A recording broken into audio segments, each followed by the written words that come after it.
भारतीय महिला क्रिकेट संघाच्या उपकर्णधार स्मृती मानधना आणि संगीत दिग्दर्शक पलाश मुच्छल यांच्या लग्नाकडे सर्वांचे लक्ष लागले होते. मात्र आता त्यांचे लग्न जवळपास मोडले असल्याचे म्हटले जात आहे.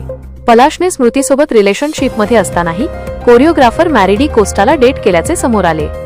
तसेच स्मृतीचे वडील श्रीनिवास मानधना यांना अचानक हृदयविकाराचा झटका आला. त्यांना तातडीने रुग्णालयात दाखल करण्यात आले. त्या पाठोपाठ पलाशलाही रुग्णालयात दाखल करण्यात आले. आता स्मृतीचा भाऊ श्रावणने घेतलेल्या निर्णयाचे प्रचंड कौतुक होत आहे. स्मृती मानधना आणि पलाश मुच्छल यांच्या जीवनातील सर्व गोंधळात श्रावणने सोशल मीडियावर पलाशला अनफॉलो केले आहे. श्रावण आणि पलाश हे अतिशय जवळचे मित्र आहेत. ज्या लोकांना माहिती नाही त्यांच्यासाठी श्रावण हा स्मृतीचा भाऊ आहे.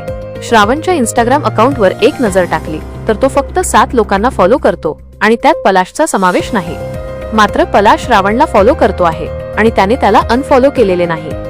स्मृती मानधनाने तिचे आणि पलाश मुच्छलचे सर्व प्री वेडिंग आणि प्रपोजल व्हिडिओ सोशल मीडियावरून काढून टाकले आहेत. तिच्या टीममेट्सनीही त्यांच्या प्रोफाईलमधून रील्स काढून टाकल्या आहेत. स्मृती आणि पलाशचे लग्न पुढे ढकलण्यामागचे पहिले कारण तिचे वडील असल्याचे समोर आले होते. तिच्या वडिलांना हृदयविकाराच्या लक्षणांसारखे वाटू लागले आणि लग्नाच्या दिवशी त्यांना सांगली येथील रुग्णालयात दाखल करण्यात आले. त्यानंतर पलाशवर एका महिलेने अनेक आरोप केले. त्याचे त्या महिलेसोबतचे चॅट समोर आले होते. महिलेच्या म्हणण्यानुसार तिचा कधीच स्वतःला या वादात ओढून घेण्याचा हेतू नव्हता.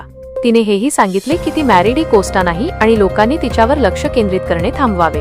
त्या महिलेच्या म्हणण्यानुसार ही तीच व्यक्ती आहे ज्याने चॅट्स पोस्ट केल्या आणि तिची ओळख बाहेर येऊ नये म्हणून तिने माझे नाव वापरले.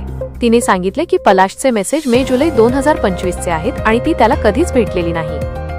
मी त्याला उघड केले कारण मला क्रिकेट आवडतो. मी स्मृती मानधनाचा खूप आदर करते आणि मला वाटते लोकांना हे माहीत असावे.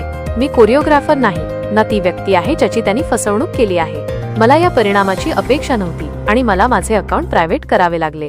चॅट्समध्ये स्पष्ट आहे की मी दोषी नव्हते. मीच त्याला सर्वांसमोर आणले.